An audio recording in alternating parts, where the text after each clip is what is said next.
ये आज के वीडियो में हम लोग सीखेंगे एक छोटा सा फॉर्मूला का एक्सप्लेनेशन, जो कि यह फॉर्मूला सभी बच्चे को याद तो कर लेते हैं, लेकिन इसका एक्सप्लेनेशन अगर पूछा जाए तो वह बच्चा इसका एक्सप्लेनेशन नहीं कर पाते हैं। तो चलिए हम लोग इस वीडियो में वही सीखेंगे, इस फॉर्मूला को एक्सप्लेनेशन किस तरह से करते हैं। यानी हमको इसको सिद्ध करना है जो ए प्लस बी का होल क्यू बराबर क्या होता है, तो A Q plus B cube plus 3ab into A plus B, यह प्रूफ करके दिखाना है। तो हम लोग देखते हैं इसको। पहले देखिए, इक्वल से पहले जितना पार्ट होता है सभी पार्ट को कहते हैं एलएचएस, और इक्वल के बराबर में जितना पार्ट होता है सभी पार्ट को कहते हैं आरएचएस। तो जब भी प्रूफ करने वाला क्वेश्चन होता है तो उसमें हम लोग क्या करते हैं, एक एलएचएस पार्ट लेते हैं और एक आरएचएस पार्ट लेते हैं। तो हम लोग यहाँ चलेंगे एलएचएस पार्ट से। कहाँ से चलेंगे? LHS part. ठीक है, पहले एलएचएस पार्ट हम लोग लिख लेते हैं। देखिए एलएचएस पार्ट में क्या है, तो एलएचएस पार्ट में है आपका ए प्लस बी का होल क्यूब।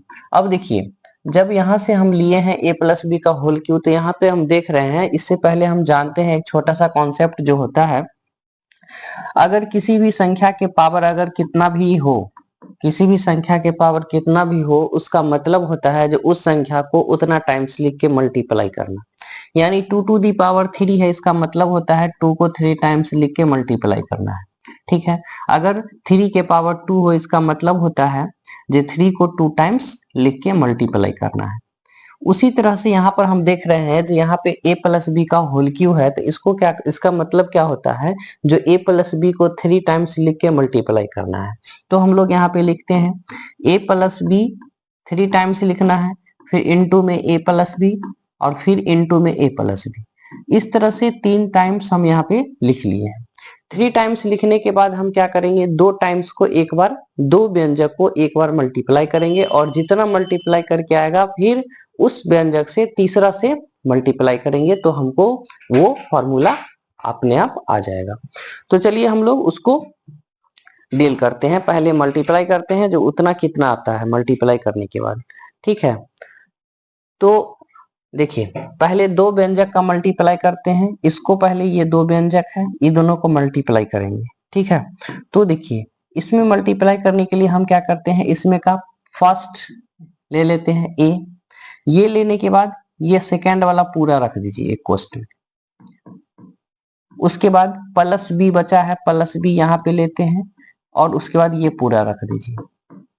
ठीक है, अब यहाँ पे जो बचा है उसके बाद यहाँ तो ये ऑलरेडी रहेगा ही ए प्लस बी। अब इसको देखिए मल्टीप्लाई करते हैं, ए को ए से मल्टीप्लाई करेंगे तो क्या होगा, ए स्क्वायर। ए को बी से मल्टीप्लाई करेंगे तो क्या होगा, ए बी। फिर बी को ए से मल्टीप्लाई करेंगे तो क्या होगा, ए बी।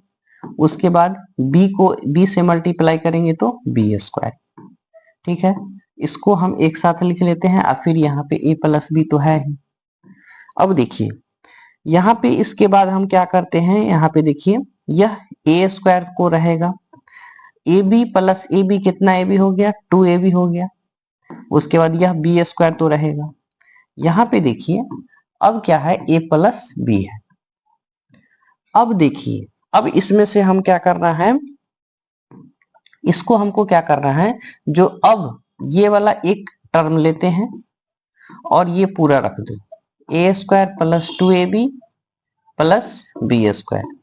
उसके बाद फिर से प्लस में बी बचा है तो प्लस बी लेते हैं, ये पूरा रख देते हैं, A square plus 2ab plus B square.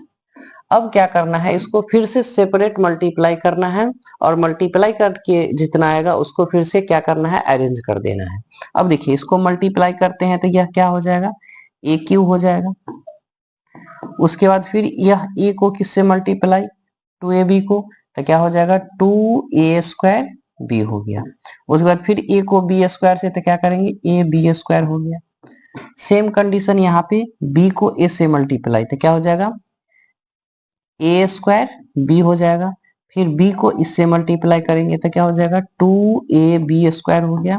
और नेक्स्ट में क्या है, बी को बी स्क्वायर से करेंगे तो बी क्यू हो गया।